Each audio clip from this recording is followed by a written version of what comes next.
जय श्री कृष्णा। आइए सुनते हैं माघ मास महात्म्य का पहला अध्याय। एक समय श्री सूत जी ने अपने गुरु श्री व्यास जी से कहा कि गुरुदेव, कृपा करके आप मुझसे माघ मास का महत्व कहिए, क्योंकि मैं आपका शिष्य हूँ। व्यास जी कहने लगे कि रघुवंश के राजा दिलीप एक समय यज्ञ के स्नान के पश्चात पैरों में जूते और सुंदर वस्त्र पहनकर शिकार की सामग्री से युक्त कवच और शोभायमान आभूषण पहने हुए अपने सिपाहियों से घिरे हुए जंगल में शिकार खेलने के लिए अपनी नगरी से बाहर निकले।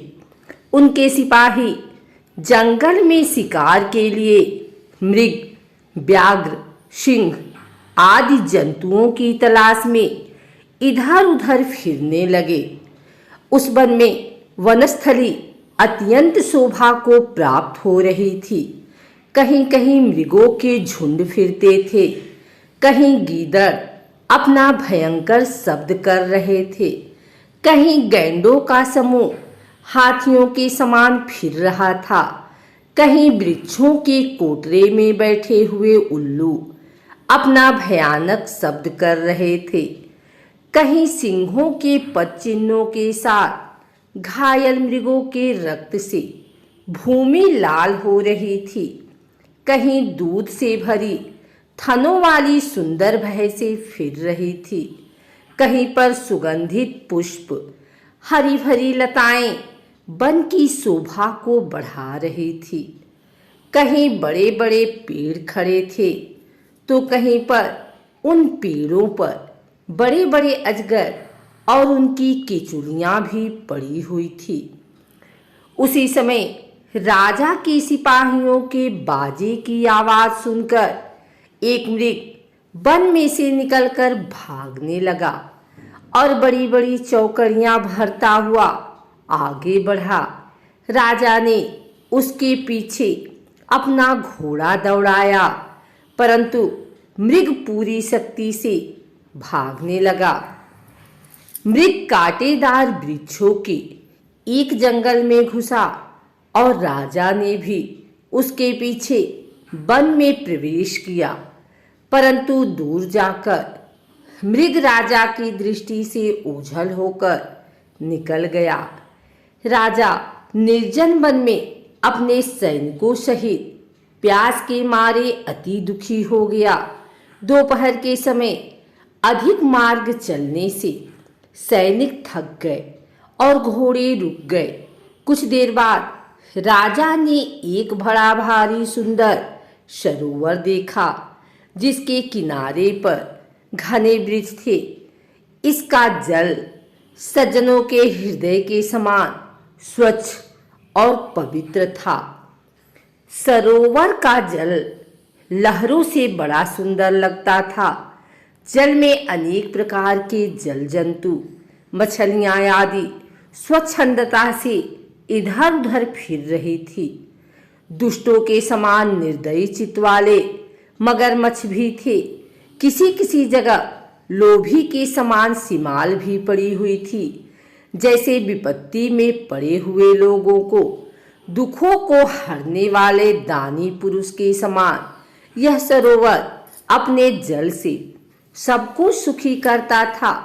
जैसे मेघ चातक के दुख को हरता है, इस सरोवर को देखकर राजा की थकावट दूर हो गई। रात्रि को राजा ने वहीं विश्राम किया और सैनिक पहरा देने लगे और चारों तरफ फैल गए। राजा के अंतिम समय में शुक्रों के एक झुंड ने आकर सरोवर में पानी पिया और कमल के झुंड के पास आया। तब शिकारियों ने सावधान होकर शुक्रों पर आक्रमण किया और उनको मारकर पृथ्वी पर गिरा दिया।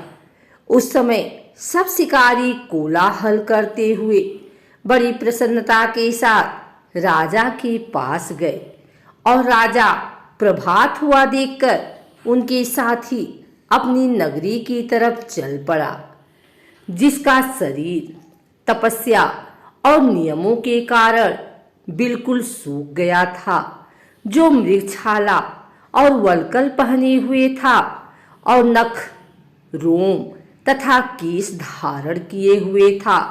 राजा ने ऐसे घोर तपस्वी को देखकर बड़े आश्चर्य से उनको प्रणाम किया और हाथ जोड़कर खड़ा हो गया। तपस्वी ने राजा से कहा कि हे राजन, इस पुण्य शुभ मार्ग में इस सरोवर को छोड़कर तुम यहाँ से क्यों जाने की इच्छा करते हो? तब राजा कहने लगा कि महात्मन, मैं तो माघ मास में स्नान के फल को कुछ भी नहीं जानता। कृपा करके आप विस्तार पूर्वक मुझको बताइए। अगर आपको हमारी वीडियो अच्छी लगी हो तो दूसरी अध्याय सुनने के लिए हमारे चैनल भक्ति गाथा को सब्सक्राइब करके बेल नोटिफिकेशन ऑल पर सेट कर लें, ताकि आगे आने वाली वीडियो सबसे पहले आप तक पहुंच सके। धन्यवाद।